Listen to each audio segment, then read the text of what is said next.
Another type of fader we can create is a global effect fader. This will allow us to alter the properties of all active effects.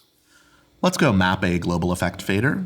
So I'm going to go back into my fader config. And on my third page where we're working, I'm going to go ahead and find my fader 10.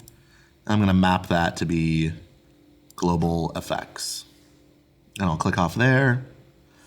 Keep in mind that once you've set properties of faders, you can copy them like other targets. So for example, I can say fader 3/10 copy to 9, and that's going to put the exact same properties next to it on fader 9. Because I already have effect size default mapped to the fader on fader 10, I can go over here on fader 9 and change that to be effect rate. I'll click off of there.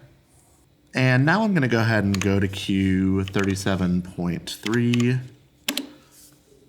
which is a queue that's running a bunch of effects.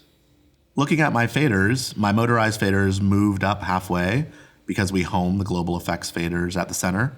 Don't forget, on non-motorized faders, you'll need to move those up.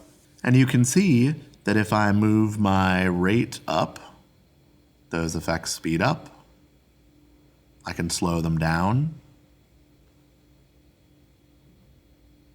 And similarly, all the effects that are running can get larger or smaller, depending on what I need. So even with effects recorded into queues, I have the ability to temporarily override them. Keep in mind that these are just temporary overrides. They're not intended to allow you to change the content and store it in the queue.